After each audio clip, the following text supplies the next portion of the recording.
This is We Need to Talk with Dr. Darcy Sterling, your source for all things dating and relationships, where we inspire and empower you with tools and skills you need to love better so you can live better. I'm Darcy Sterling.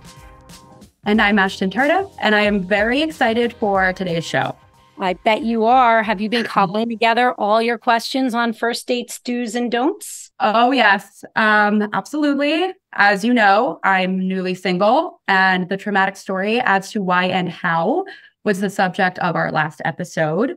So this is a refreshing segue from that first one. So wait, are you have you gone on any first dates? I have been on one, and I actually have another one tonight.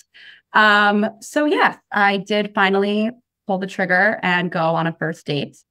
Yeah, so I thought that it went great. Granted, I took a very long time in deciding when I wanted to go on a date, and I was very selective as to who. So it felt right to me, timing-wise, person-wise, and I thought it was a great first date, all things considered. So you were waiting for a pause so that you could grieve your last relationship before you jump back into it. Is that what you're talking about? Yes. And I also just wanted to make sure that I was healing and not distracting, which was important because not everyone is very upfront with what they're looking for in the beginning when they're dating. And I would never want to lead someone on or them get into something with me and be like, oh, I was not aware that, this is the place you're in or whatever. 100%. No, yeah. I only wish more people did that. I can't even go. I mean, I'm sure we will go into how important that is to state your intention. But that aside, dating in 2023 has changed. Dating has changed so much, and it continues to change so much every advancing year that literally just before the pandemic 4 years ago, it's entirely different. The dating world is entirely different. The pacing and cadence of how you respond to people has changed. It's really remarkable. It's nothing. I mean, aside from the fact that now everybody meets through the dating apps, basically, most people meet people that way. But aside from that, the dating apps has just opened a door to so much choice. There's so much choice overload. Literally, it's like managing a part-time job a little bit.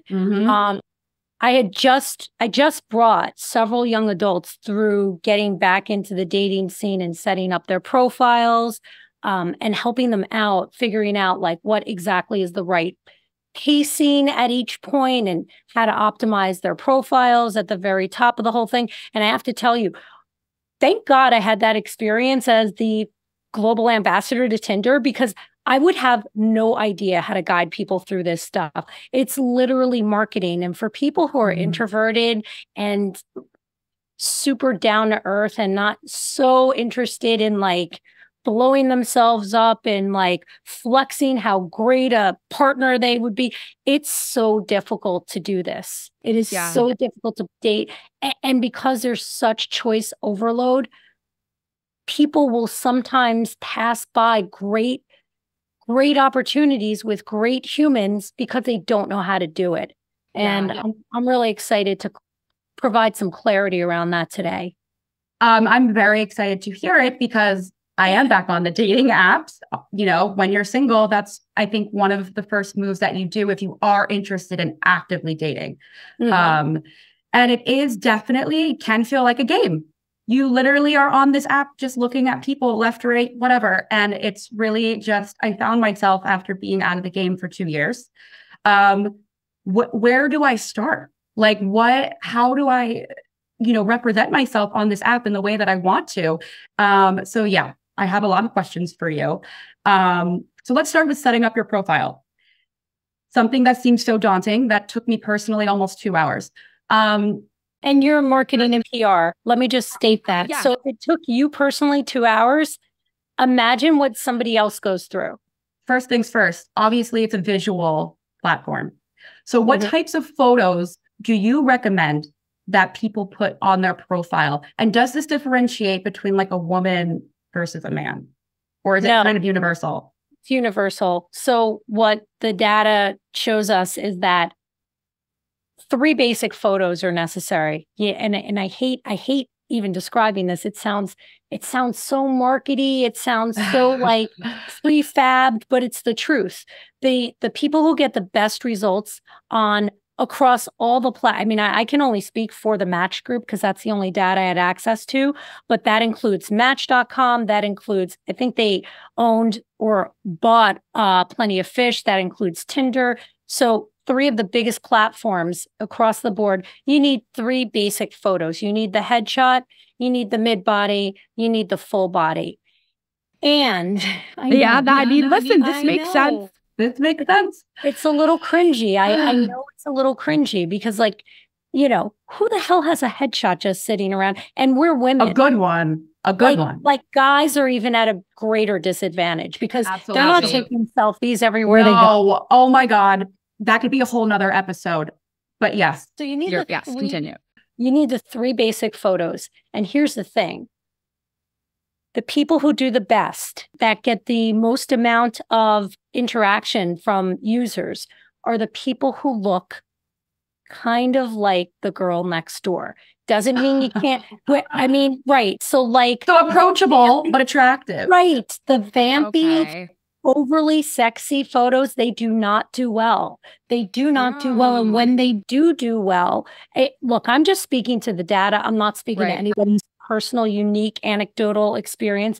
And what we know is that if you think about it from a psychological lens, it actually makes a lot of sense. Mm-hmm. When we want to approach somebody anywhere, we want them to look approachable. So a smile can turn a super sexy, I don't even want to say overwhelming shot, because like your shot's not going to be necessarily overwhelming, but like or an off-putting shot. I know what you're trying to say here. Like, you don't want to seem like so intimidating. Yeah. Intimidating. Yeah. So even at the most glamorous, super glammed up, vampy shot softens if you just look in the camera and smile. And I'm not talking. So for those of you that aren't watching this, we're recording this on video as well. I just made like the sexy kind of smirky smile. It's intimidating. It's intimidating. It's particularly intimidating to men, believe it or not. And the men that you are going to attract, and I've heard this over and over and over again from women, they're like, I don't understand why these guys are just like looking to hook up on the first date. And that's one of the reasons why I love to do a profile audit, because I can find the things. Look, we're sexually liberated. It's 2023. I am not trying to put anybody in a box or say that we can't be sexual beings. I'm simply saying that the smiles, they do the best because what they communicate is that you're approachable and that you're not scary to the other person. It's really basic psychology if you think about it. The other thing I will say is ditch the sunglasses and hats. Mm-hmm. Those are like camouflage. That's, it's serial killers and like murders. So they can't be identified. And then it gets really tricky when you're IRL on the first date and the guy or the woman can't identify you because all your pictures were like these artsy pictures. The artsy pictures do not tend to do as well as the straightforward pictures. And I would say that mid picture of like part of your body or maybe like from your torso up, those do best when they capture you doing an activity that you really love, like showing you doing something that you enjoy, because then you're communicating a couple things. This is what I look like. This is what I like to do. Great. That makes a lot of sense. Unfortunately, I feel like there are such few people who have this type of content, me being one of them. And I think you actually called this out to me at one point, like a long time ago. You were like, I've noticed you're drinking and a lot of your photos. And speaking of things I love to do, for the record, we're a family of drinkers. We drink. I do not judge you for the drinking, but if you look like a party girl. It can look like a party girl, and then you can potentially not be getting the serious people that you want, because especially you, Ashton, you are somebody who loves to party and go out in New York and you're glamorous and all that stuff, but you're also hyper intelligent. You're very, very smart, and you're not going to meet your intellectual counterpart if the people that are most attracted to you are attracted to you just because you're beautiful. So do I basically need to like grab a friend and like, hey, let's have a photo shoot. I'm going to do some things that I like to do. I'm going to look glam, but not too glam. And I'm going to smile with a full smile. And here's the deal though, Ashton, she can't be in the shot with you because the other thing that doesn't work is the group shots. We all know that you have friends. Everybody knows you have friends. But what winds up happening is that we also tend to kind of look like some of our friends. Or maybe our friend is like better looking than us or like better dressed than us. And then and I have to tell you, like it can create problems in the shot. The group shots do not do as well. They create confusion. The person is not necessary unless you tag yourself and you highlight that in the shot that you put on your team. I've seen that on profiles. If you're going to do a group shot, make sure people are tagged in it so the people who are potential matches can recognize you. That's what I would say. This is a problem for men that I've seen. I have seen just straight profiles with group shot after group shot. And that's more just to say that men don't take selfies and they don't often take photos of themselves. But that makes a lot of sense. But that kind of leads me to my next question, which you kind of touched on earlier. Yes, most of my photos personally are me out drinking. This sounds like I have a crazy profile. It's really not. I try to get across my personality and what I'm looking for, and I guess, quote unquote, my intelligence in my answers to my prompts. So this is speaking to Hinge because that is the app that I'm currently on. How important are these answers to these questions, and what should we be communicating in these answers? And again, I want to preface this by saying that this is a tricky answer. The answer raises the bar, and it can make it feel to people like it's an impossible goal to achieve. But truly, what we're looking for in these answers is you're looking to be unique. Because think about it, you have to catch somebody's attention in choice overload. So imagine going through a grocery store with every brand in the world coming at you. And that's what online dating is like. Yeah. You need the answers or the prompts that are going to pull somebody's attention, and you're going to be giving them a breadcrumb for how they can respond to you and let you know that they actually they took the time to read your profile. Yes. Yeah. So they're really important. Yeah. They're really important. You want unique answers, but you don't want to look like a weirdo. This is the Goldilocks paradox. Like you don't want to look too unique because then you're a weirdo. You don't want to look too normal because then you're just vanilla and people are going to pass over you. You have to find something within your wheelhouse, within your personality that does allow you to stand out. You have to invest time in these profiles the way you do, a resume. It's like a resume. Your LinkedIn profile. For that, yeah. You know what I'm saying? Like you have to put thought into it. And I will say the profiles that get the least amount of interaction and the least amount of matches are the ones where people act too cool for school. They either don't put any thought into if they're not on. I know that Hinge is prompts only, but like moving on to other apps where they actually allow you to write a bio, people just throw emojis in there, or they have fragmented sentences with maybe typos and no punctuation. I'm sorry, you're not getting a quality person that way. You're not. Red flag. You're not going to get a quality person. And the reason why people do it that way, and that is so prevalent, is because we're all afraid of being vulnerable. I get it.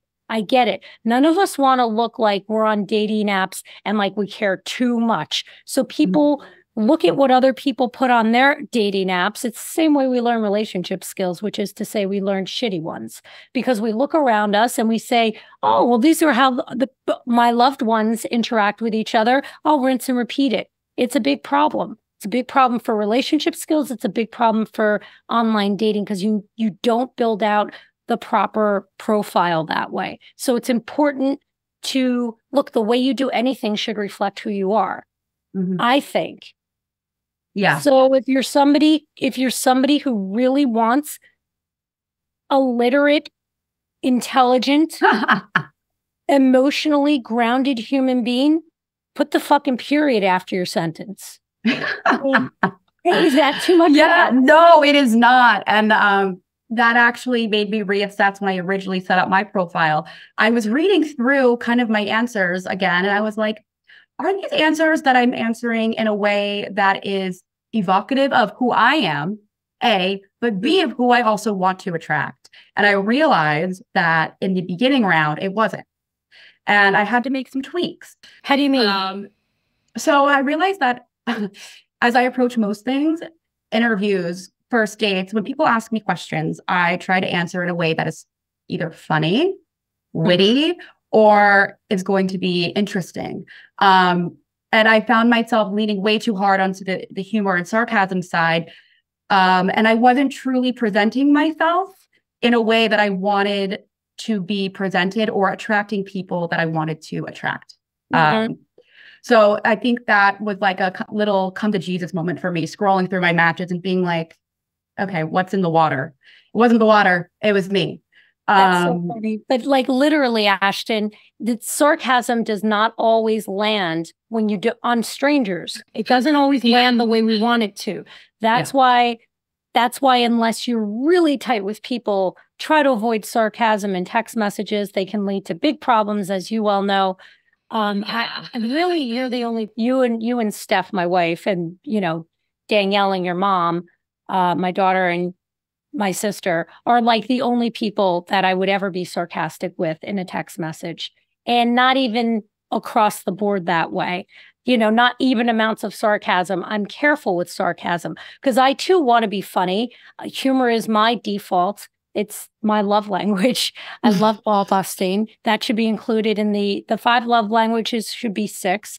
Ball busting should be one of them. It makes me feel like the person I'm talking to feels very safe with me and secure with me. And I'm flattered when somebody busts my chops. Cut to all the comments about people busting my chops on this podcast. But literally, it doesn't land well with strangers, and certainly in new relationships, you want to save the humor for in real life, so the person can read your entire, So how did you change that on your profile? So I peppered in some more genuine responses versus I just tried to blend it because I am a sarcastic person. And at the end of the day, I don't think I could be with somebody who A, doesn't understand sarcasm, and B, can't give it back to me. So I had to kind of add in more authentic things, like wholesome things. So for example, it was like, what are you looking for? I put something about someone who knows how to roast me, which is essentially like what you just said. Yeah. And then I also put someone who values mental health. I had then tweaked it to like therapy or someone who's been to therapy, but I didn't want to give that a negative connotation in any way because some people may misconstrue that. So I just found a way to balance like my personality with what I was actually looking for. Like I put that I like to read. So hopefully that attracts men who are literate and enjoy reading or just appreciate it. So that has yielded better responses for me, and hence why I went on my first date. Nice. I'm glad. And I know that you were having okay responses initially, which is why I was not like, hey, Ashton, let's sit down and go through your profile. Because A, I'm not trying to do that to my family members, and you are my niece for those of you who don't know that. And B, nobody really wants that in their personal life. And in turn, until I learned how to dial that strength down, well, I mean, when I'm asked for it, I'm happy to give it. But like, unless I'm being directly asked, and you were getting okay results, you weren't unhappy with your results. You know what it was? On paper, I wasn't. But then when I started talking to these men, I was like, interesting, or things were just falling flat. And I'm kind of at a point where in my dating priorities, I am more trying to attract versus actively chase or actively try to hold all of the conversations and the weight of that and follow up for plans. Like that is no longer what I'm interested in doing. Someone's intentions to me will be very clear from the beginning. And that's kind of how I've been navigating this new scene. But yeah, so that's been interesting. So now that we have our profile set up, we have all of our photos, our prompts, all of that. Now maintaining it. How often are we supposed to be checking this app? And if someone messages us, how fast do we respond? So you have to check it every day. Like I said, there is a lot of choice out there. And if you're not checking your app and responding to people who like something about your profile or match with you, they're going to be I'm sorry to create scarcity, but there are 5 people behind you that are interacting with your potential match. And that person is becoming distracted and engaged with somebody else. So you've got to respond. You have to look at your app every day. And I like to say somewhere between 15 and 30 minutes a day. I know it's a lot of work, but like, for the love of God, the person you're going to wind up with is so important. It is that the partner that you wind up with, even if it doesn't wind up being a forever situation, has such a huge influence on what your life is going to look like. And I can talk more about that later. But so I would say 15 to 30 minutes a day checking your app. And also, you got to respond within 24 hours if people are messaging you, if they're DMing you or liking any parts of your profile. You have to respond within 24 hours. But again, back to the Goldilocks example, you don't want to do it so fast that you look thirsty and desperate. So you do want a little bit of a delay. I wouldn't, unless you're in a hardcore conversation with somebody, like you're literally communicating in real time, I'd probably wait a half hour to respond. Well, no problem. If anything, I feel like most people have the opposite problem, which we're all guilty of. It's another app. It's another notification. It's a pain in the ass. I know it is, but but it's important.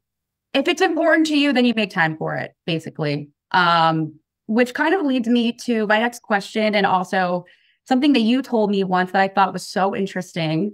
How important is it that we are actively swiping versus just going through our likes, which is something that I am guilty of because that's fun for me. I don't have to worry about being rejected or taking a chance because look, it's just like, wow, look at all these people today that found me interesting or attractive. How fun. And I remember you said to me, well, you need to be swiping. You cannot just be doing that. And that kind of took me aback a little bit. And can you explain why? Well, first of all, I think you just did a great job of explaining why our inclination is to not be the one initiating communication, especially as women. But anyone who could armor themselves against rejection would be inclined to do it that way. I understand that. The problem with just responding... Just outed me a little bit. You did already. I know. The problem with doing it that way is that you're passively waiting for somebody to reach out to you, and you're hoping that the right person is somebody who's going to reach out to you. And I just think that, like, in no other aspect of our life where an important life decision is being made, would we be passively sitting back. You're not waiting for your ideal college to knock on your door or your ideal career path to, like, roll out a red carpet right in front of you and show you the way down to that path. Everything requires a little bit of vulnerability and a lot of active participation. And I would never want you to rely on somebody else finding you attractive or finding your profile that it speaks to them. I would never want you to rely on that. You know what you're looking for. You know what you're attracted to. Why not initiate? Especially on apps. It's so easy. It's not like you're in a bar. And I don't want to say that the level of rejection is minimal, but it's a little minimal on a dating app. It's not like you're in a bar face to face and the guy's like, yeah, you're not my type. Not it's that true. Or would ever say that, but I mean, maybe they would. Oh, yeah, no, they will. And I'm sure they have. I'm sure I blocked it out at some point. So would you agree that then it's important to balance out the equal chasing versus attracting element when it comes to dating apps? Because 100 a little bit of both. Yes. You don't Okay. look. Nobody wants to be in the position, even guys don't want to be in a position where they're constantly initiating communication, constantly initiating intimacy with a person. Nobody wants to be the only person with skin in the game doing the pursuit. There's got to be reciprocity. That said, the beginning of the communication, you need to pace yourself, because what happens sometimes is that people get all the answers and all the questions answered so early on in the relationship, in the conversation, that by the time they go on the first or second date, they don't have much to discuss. This also happens early on in dating, where people are texting all day long. And when they get together, they have nothing to report to each other. It's a big problem. This happened to me. Yeah. It happened to me with a guy I talked to for 2 weeks, actually, when I was staying with you. And I was finally back in the city. And we both mutually kind of ghosted each other. And yeah, we just let it go. And I was like, yeah, I feel like I know you too much already. But that kind of brings me to my next question, which is how soon is too soon to A, ask for someone's number, and B, ask them out? And I just want to preface this with, personally, I get a little freaked out when a guy's immediate first communication with me on the app is either A, when are you free? I want to take this off the app. Like, I do better in person. Or B, what's your phone number? I never check this. Because I'm sorry, you have 15 minutes or less or more to craft something somewhat intelligent to keep me interested. Like, it just rubs me the wrong way. Maybe other people disagree. And I get it. I get why a guy would say that. Again, there's so many people just want to find what they're looking for, but it doesn't work that way, because there's an X factor in this. There's chemistry in this. There's excitement and seduction in this. You have to put that forward. You have to seduce each other. And time. Like, why would I give you my time? There's like 20 other people in queue. This is not blowing air up my ass. It's literally just the numbers on the app that would be interested in going out with me. Why should I choose you? We're all New Yorkers. We're busy. Like, yeah. Put a little effort in. Like, come on. So I think you answered your own question. I do think that there needs to be a little bit of you have to earn that first date, both of you. I don't think you should feel pressure to give out your phone number or to meet up with someone immediately. That said, there's a window of opportunity. And sometimes people spend too much time online, whether that's texting, they've exchanged phone numbers already, or just straight up on the app. And then they again, it's almost like you feel like you know the person already. You've already disclosed so much about yourself and learned so much about the other person, and it kind of dies on the vine. That's no good. So it's going to change with every person, but I would say 3 to 5 exchanges. You gotta move it along. You gotta get off the app. The purpose of the app is to get off the app. Yeah.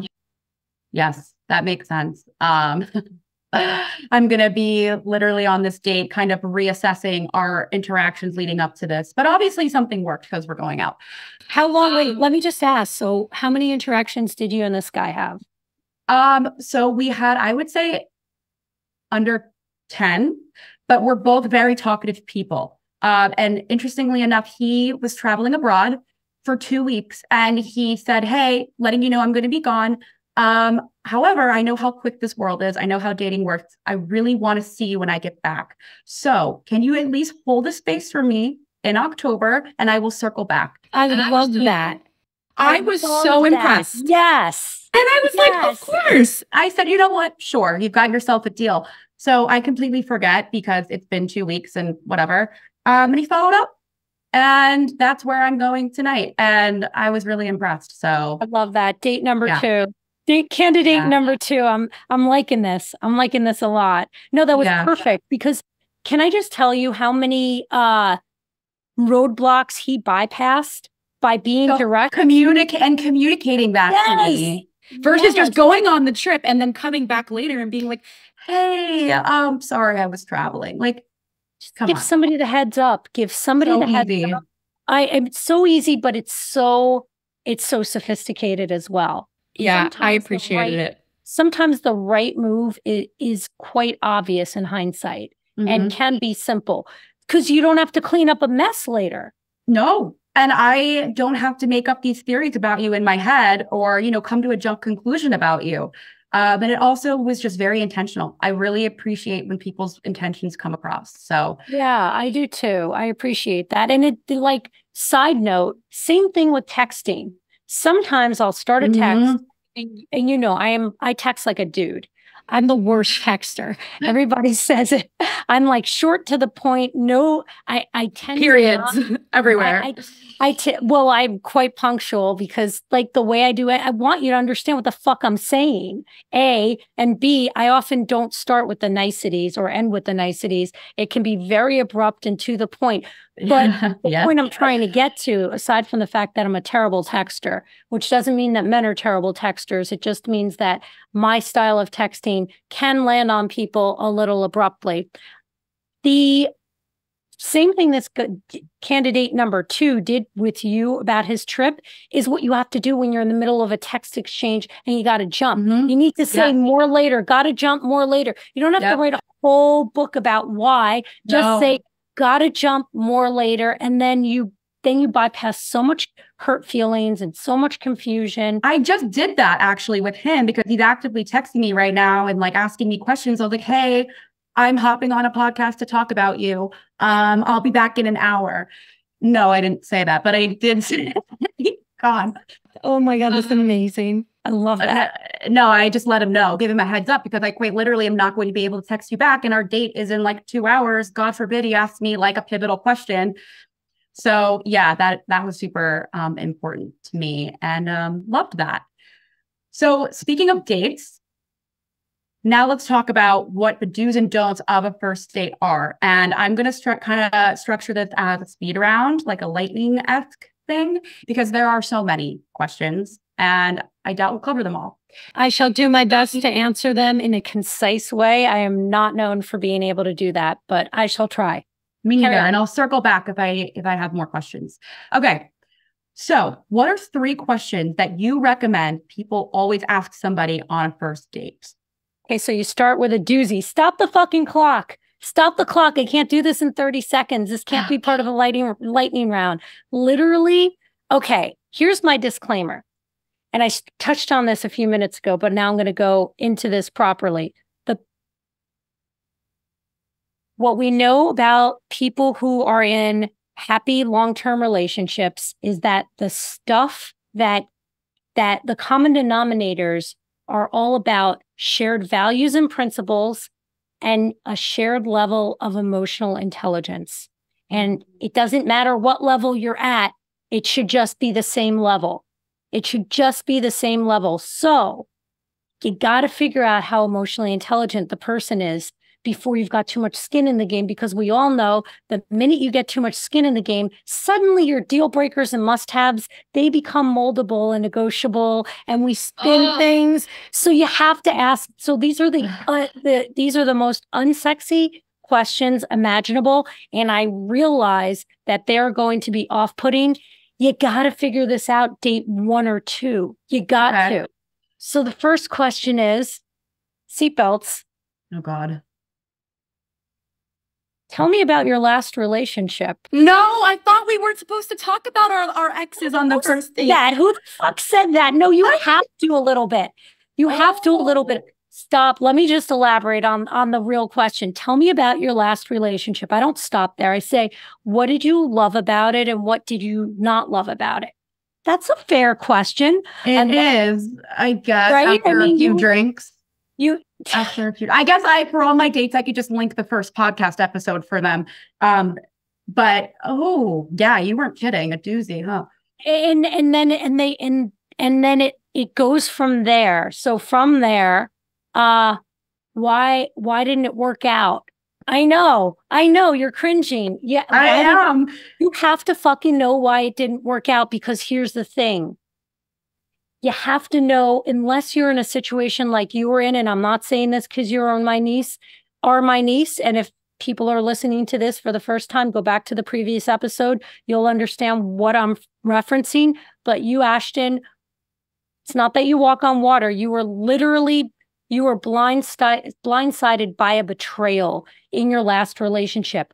But for that, unless that's your situation, then you need to be able to answer that question from your own perspective and identify what you did to contribute to the demise of the relationship. And that is what I'm looking for there. I'm looking for evidence of critical thinking. I'm looking for evidence of a healthy ego, somebody who can zoom out, look at themselves and be like, you know what? I didn't do this, or this. For So example, taking accountability. Yeah, you need to be able to see your role and how, because so rarely is it just one side. You're the exception. You're not the rule. You're not the norm. Most relationships end because both people failed to do things to save it. And because both people contributed to the problems in the relationship.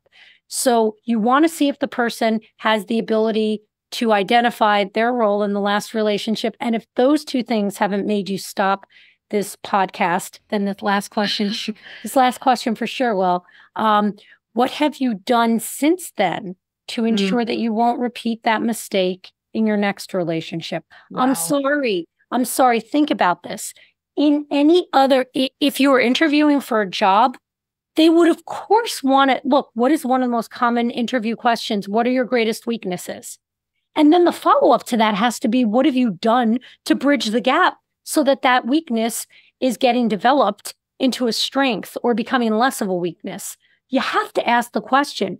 If you think about how important a relationship is, a long-term relationship, irrespective of whether or not it turns into marriage or a lifetime partnership, that every long-term relationship has such an impact on who you become.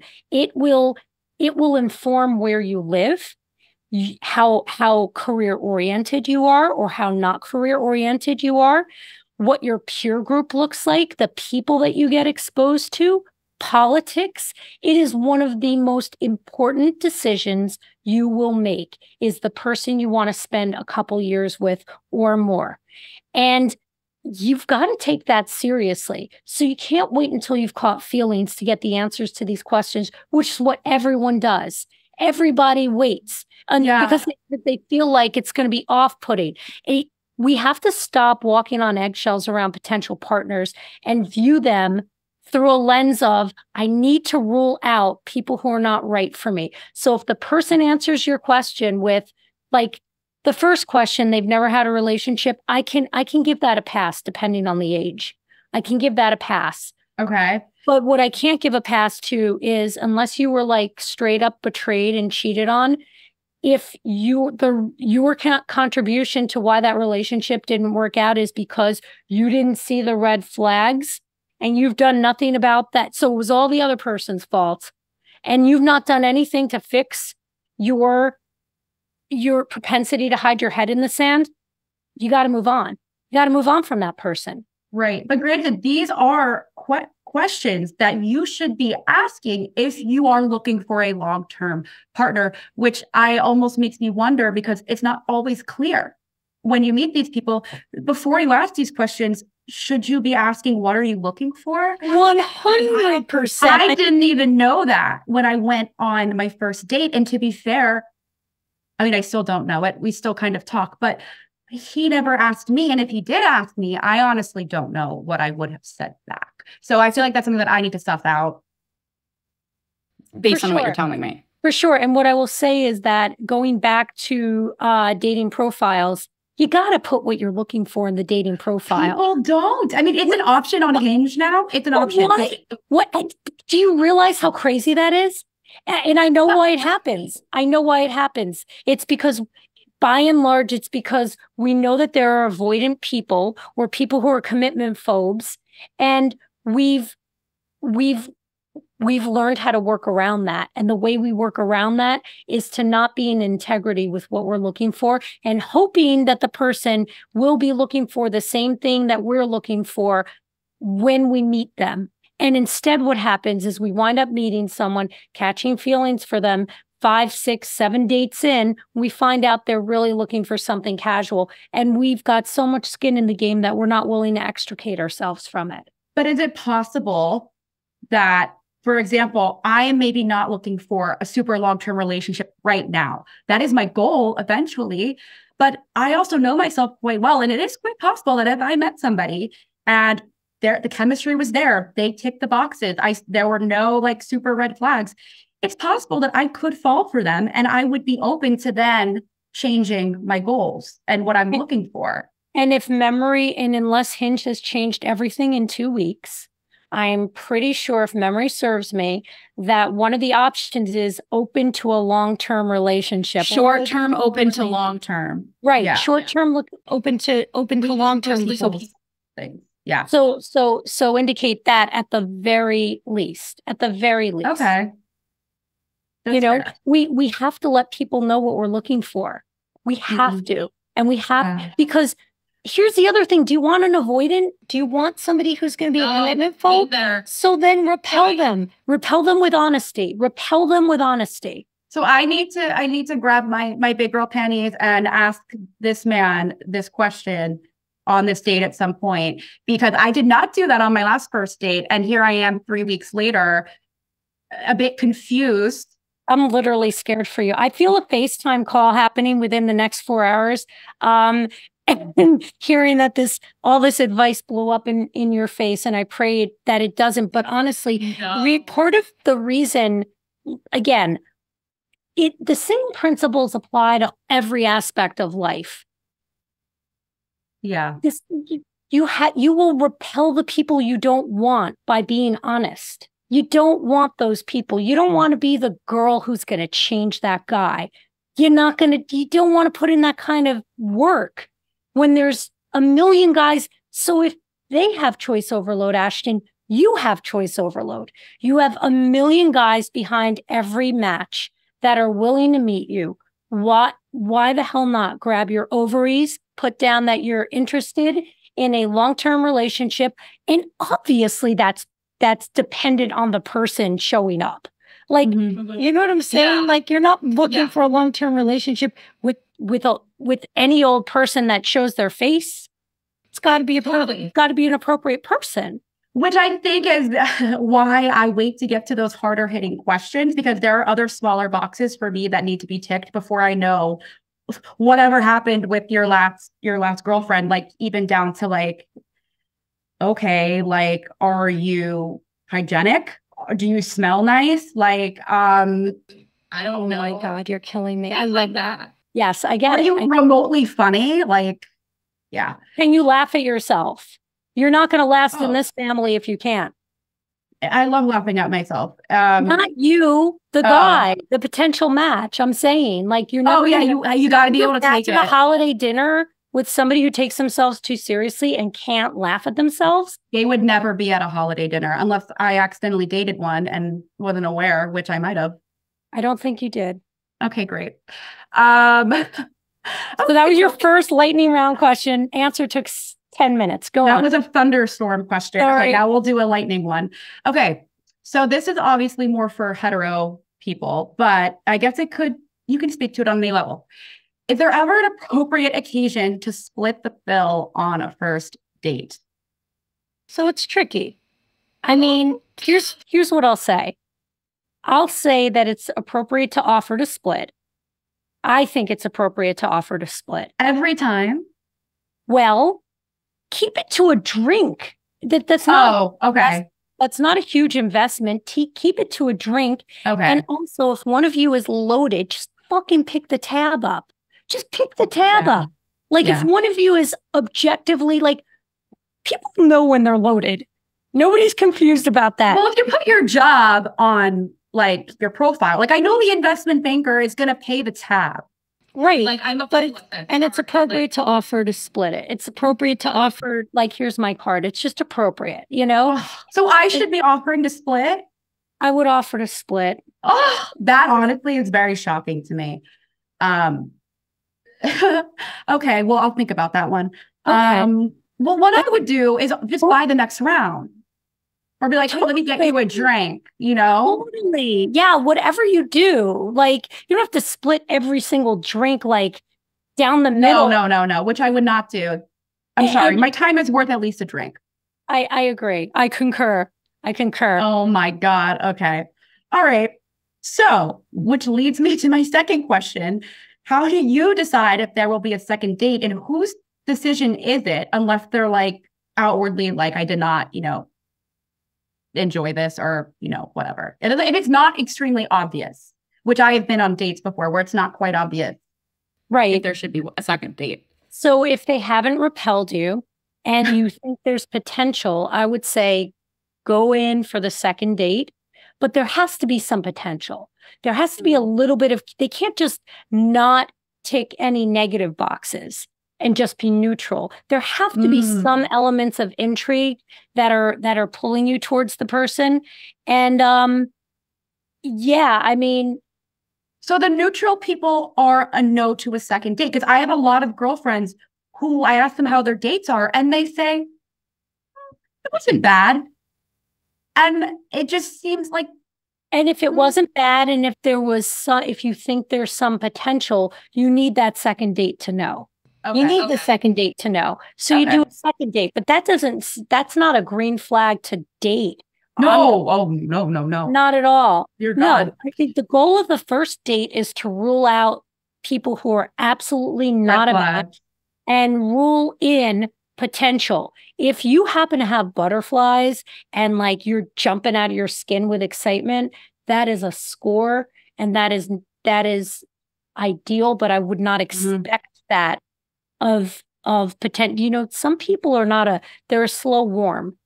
Think about the people we're related to. Like some of them are a slow warm, and we can't expect them to just show up and be able to like welcome people into their world and do it the way they do with us. Especially if you're nervous to date. Like dating is a very anxiety driven process if you are prone to that. But okay, so that then leads me to the next point. So, all right, you're interested in a second date. You're hoping they're interested. But who, and I feel like this is more like traditional gender roles here, but who should text who after the date to let them know either A, thank you, or B, I had a nice time? So if you want a second date, guys, you lock that down on the first date or in the text message that just follows. And I'm going to sound, I don't care what I fucking sound like here. I'm just telling you, that's what you got to do. You do not wait for the person you just were on a date with but I would also say that if you really like the person, text them, I had a great time, thanks so much. Yeah. And I would do it at the very latest the next morning. Timing is everything, because think about it. They're going to be in their head thinking you're not into them. Yeah. And they could go back on the app and just start. Yep. You know what? Exactly. Tomorrow's a new night. Yep. No, I'm really happy that you said that, because I decided to do that from my last date. Well, actually, he did say he was there, would love to see you again, but there was nothing concretely like discussed. We were both a little drunk anyways. So should we talk about that? Oh, yeah, we should talk about it. Should we talk about that? Like, how is it you found yourself drunk? Well, if you know me, this is not a surprise. I'm a drinker, but I hold myself well. Like it's not like a problematic thing. It's just like I'm out. It's New York. We went from one bar to another bar, and by the time we had realized that we were hungry and had not eaten food, it was like 11 o'clock at night, and we were drunk, and our options were very limited in the area. But yeah, how much is too much? I usually try to watch my date. Like if they're not getting another one, I probably won't. Is that like a good like guideline to? I think you need to have a meal before you go out, so that you have like a little bit of lining in your stomach of food. Right. Yeah, And ideally. I would try to keep it to like, look, even if the date is great, are you going to hang out all night long? I mean, I guess maybe. I did that on a date with my last boyfriend. We know how that worked out. But yeah, our date ended at 3 a.m. at a bar. Okay. All right. So maybe like spread it out, because maybe you could have seen some of the executive functioning flags had you spread that out a little bit longer. Yeah, that's such a good point. I saw that on the second date where we didn't drink. That's so interesting. I would keep it to, I would try to stay within, I would not want to be drunk. I would want to be well within the buzzed parameter or that part of the spectrum. I would not want to be, you don't know who you're with yet. You don't know who you're with, you know? Yeah. All right, Ashton. She's not going to listen to me. She's not going to listen to me, and it's fine. But you know, I love you no matter what. So take it for what it's worth. I will. I mean, I was curious. Yeah. But that actually makes a beautiful segue to the next question, because I feel like the amount you drink sometimes is directly correlated to what happens next. And this is a question that I think is a topic that's been like hotly discussed for such a long time is, should you sleep with them on the first date? And if you do, especially as a woman, are you eliminating your chances for a future relationship by doing that? I will be happy to crowdsource my male clients starting right after this. That said, listen, if you're DTF, do people still use that acronym? Yeah. Like if you're okay with a hookup and you're looking for sex, then of course it's fine to do. If you're hoping for a relationship, listen, the beginning of the relationship, the dating, like, that is the best of the best. It never gets better than that. It never gets better than that. So why are you going to burn through that? Why not like build it? Why not build the anticipation? The whole thing is about seduction. Why not enjoy the flirt? Why not burn that energy and let that heat build between the two of you? Why, especially in a heterosexual situation where you risk that a guy is going to interpret that in a fucked up way? Yeah. Unless what you're looking for is super casual and you're just like, I mean, maybe the guy is like dumb as a stone, but hot as they come. Well, then have your way, but use a condom, you know? Okay. Love that. Unfortunately for me, like, I do not care how hot you are. If you are as dumb as a stone, I'm leaving you with the rest of the rocks, because I can't, like, it'll be a desert down there. Things I didn't need to hear. Go on. We can edit that out. Okay. So my last question is, how do you handle if you are not interested in seeing somebody again, but they are, only because I feel like most of the time, if we're both not interested, it's just silence, ghosting. But what happens when they're not dead and they try to come back? Right. Listen, I understand the sense that people get that it's kinder to ghost. We've all been ghosted. Professionally, personally, we've all been ghosted. It leaves the person with so many questions, and it's a little bit of a gaslight situation. I know that it feels nicer to not directly tell somebody that you're not into them. I think you got to tell somebody that you're not into them. And sometimes there's a reason. And if I'm on the receiving end of that and I'm feeling okay about my self-esteem that day, and that changes day to day with me as it does for a lot of people, I might even ask, was there something that happened that was off-putting? Wow. I know, crazy, That's right? So ballsy. I can be a little masochistic at times, but it's an important, exit interviews are everything. And what if the reason you're not interested is because the picture I posted was me 10 years ago? Don't look the same way. I don't look the same way. And it's a public service for you to tell me, listen, that picture, I didn't recognize you. I felt like the picture looked like I didn't feel like you looked like your picture. Wow. I mean, That's very fair. That reason is very fair. Well, most people aren't going to ask because most people are not emotional cutters the way I can don't want to know or don't want to know. I actually would so prefer if a guy were to be straight up with me and be like, hey, like I had a good time with you, but I just don't think that we've like good chemistry, whatever. Great. Delete. Like that's one thing off my list. Or potential friend or potential colleague or potential client. Network. Yes. Network with your date. You know what I'm saying? Like I wish people could approach this whole dating process with a different lens of win-win. You're going to be meeting people who you might want in your circle at some time. Yeah. At some point in your life. Like, make sure every date ends nicely and appropriately and that they don't want to delete you. Because you don't need to delete each other just because it's not a good match. Yeah. So, you know what I mean? Like some of my closest people are, well, I mean, this speaks to a different phenomenon, but like some of my closest people are exes. A month ago, we were on the beach. We saw one of my exes and had a great afternoon with them. You know what I mean? Well, there's a difference between an ex and like a guy that you went on a date with. 100%.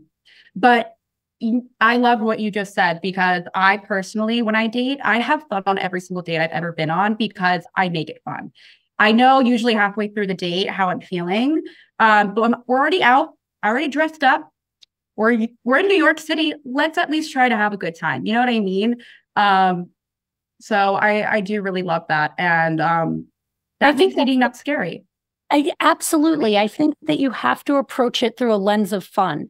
If you can approach it through a lens of fun, and, you know, sometimes I use different language with clients. I'm like, think of it as a social experiment. Pretend I'm in an earbud in your ear while you're going on the date. I don't know if that could be paralyzing to some people, depending Hold on, my therapist is coming in. Hold 100%. on. No, she's not here. It's just my inner monologue that she sometimes helps narrate. Oh my God, that's so funny. Which I have in my head of you.